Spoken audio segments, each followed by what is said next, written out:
Hello there, welcome to Broadlane. I'm now demonstrating the exterior of the Coachman Laser range. So the first area we're going to come to is the entrance door. It's retained back against the body, against the magnet. So this is the magnet. So as you bring the door back to the body, it just retains back like so. Just carefully give it a nice little tug. Away she comes easily. So bring the door to the frame, operate the lever, just carefully hold it like so, push it back, and that's it, locked or retained in place.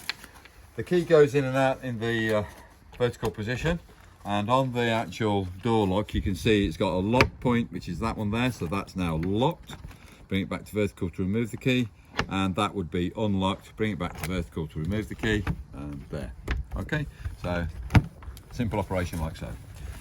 Coming a bit further down the side of the vehicle, we're going to come to just access lockers now. So again, the key goes in, rotate it 180 degrees, open it up, and what we have got in here at the moment is the double wheel clamp that comes on a twin axle system.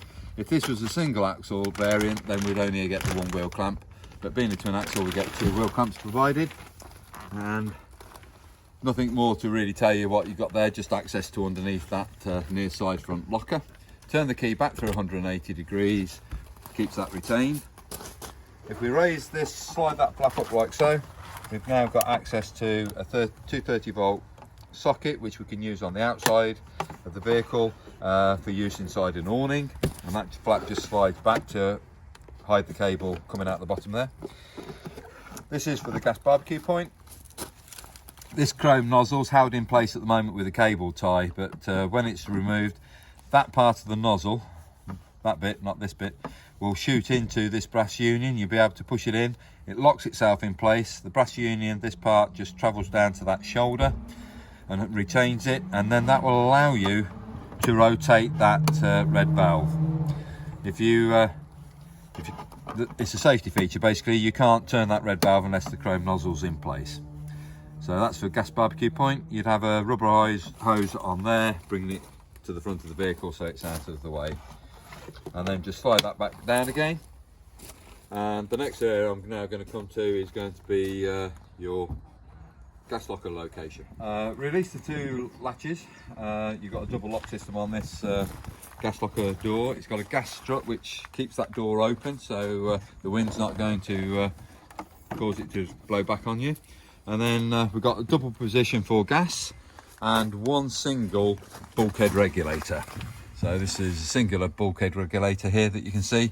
On other makes of vehicles we can have a twin system, but this is just a singular one. So either this rubber hose is on this cylinder or this one. The other one's in standby use. And obviously these are retaining straps. To release that, just lift it and that slides out. To retain it, just pull the strap tight like so. Okay, so just a standard gas locker in there. When you come to put the door back, just put a bit of pressure on the door just to take the pressure off the locks, because you're pushing against the rubberized seal, and that's that particular area here. I'll talk about this bit shortly when we come to couple it up onto a vehicle, so I'll demonstrate how that process works. But this is then storage. So in here we've got what bits of debris unfortunately aren't required in this vehicle. So these mud flaps have been removed, for instance, but they're forwarding on to the next owner. Comes with a mains cable, comes with a mains water supply, which means we can actually couple up to a tap by the side of a pitch directly via that green union, and this union then would go into either, try and see which way you'd want to do it. Yeah, okay, so there's a couple of connections you can use on this. You'd put this into this union here, which is the same block. That block there goes into that block there. But there is another variant just to the side here, which I'm just trying to lift that flap up, which is for hose lock use. And that's just like a hose lock going into that union there, and you can bring water in, mains water supply in that way too. Okay, so I've just put that back in the locker. So coming on to the actual pump that's provided with the caravan. Obviously this is a Whale branded product, and that that section there, that block is easily to remove when you lift the flap up. To retain that in place, you're doing it in that position there. Now that can't come out until you lift the flap slightly to release that. That is your pump if you're using it on an outside source, i.e. from the aqua roll. You could just have a mains water pipe going directly into that union there. I'm just going to take the aqua roll out of the way, no longer required. Slide the flap down, and this belongs to the caravan, so this will be located inside the vehicle shortly. Coming into the battery box, it's a one key operation, so you've not got any more than one key in its operation. It's a high security key, they call them snake keys.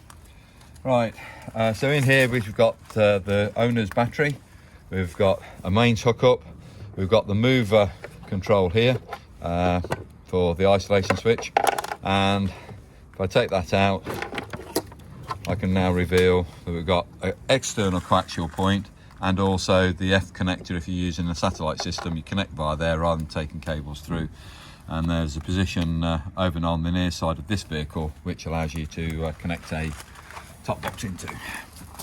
Right, so when you come to lock this, just put a little bit of pressure on that door, just again to alleviate the pressure of the rubber that you're compacting against. Further on down this vehicle, we've got twin outlets for the wastewater. That one is from the vehicle kitchen sink and also from the vanity basin, and this one will be purely from the shower tray. You can have a twin pipe connector going into your wastewater container if you wish to, but they're not standard. That's an optional extra item should you wish to purchase one. When I was doing the video on the inside, I mentioned about the toilet, that it's got two tanks. So this is the top tank, which contains flush water, and this is where you would get to the cassette toilet for removal of the cassette itself.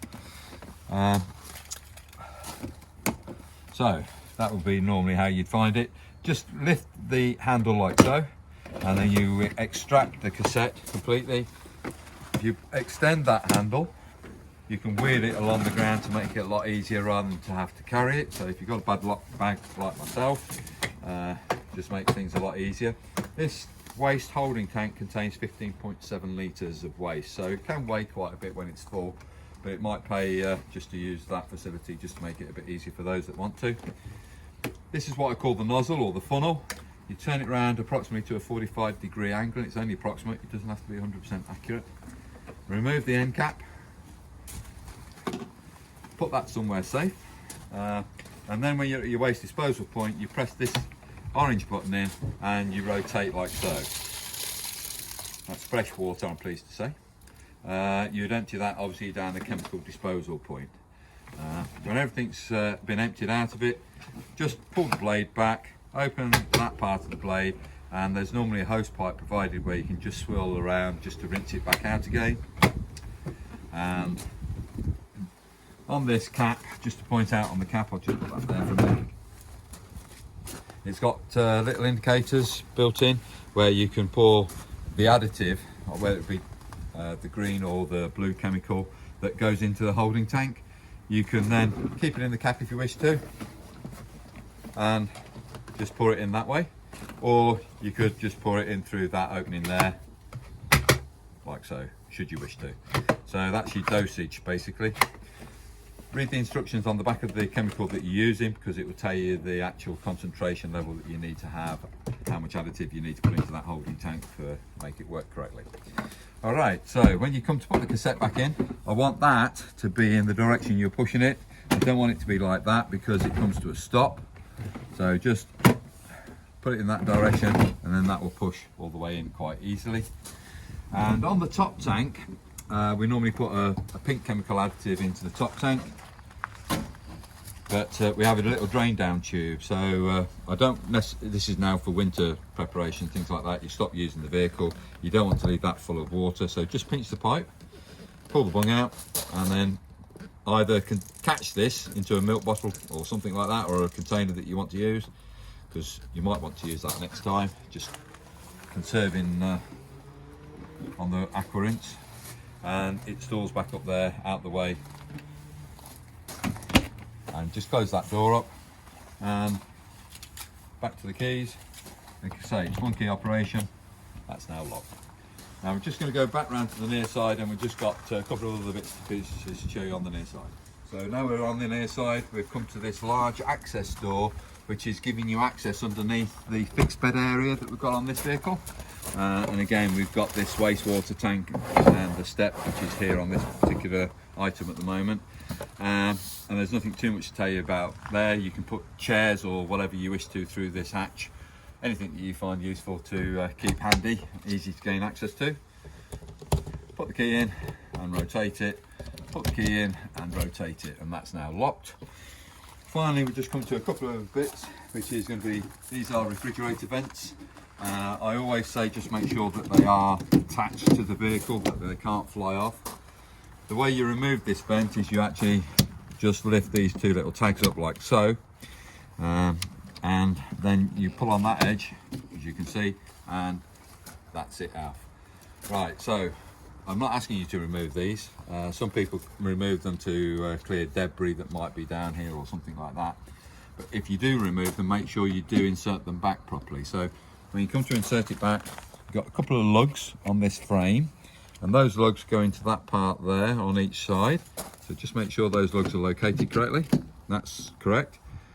Push that back over so that you're over these two round sections here, and then with the key just push that back. It's clipped on, it's clipped on.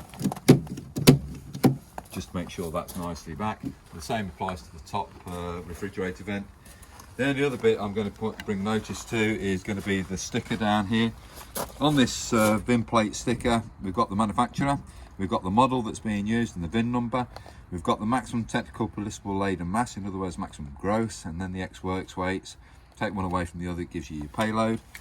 Gives you tire inflation pressure, which is not very well displayed with that little mark there. I'll try and clean that up, but I think it's 35 pounds per square inch. The alloy wheel nut torque is 130 Newton meters, or if it's a steel rim it would be 88 Newton meters, but we're on alloy, so that's 130. The type size, it will tell us here, and just bits of information, useful information about the tyres in use.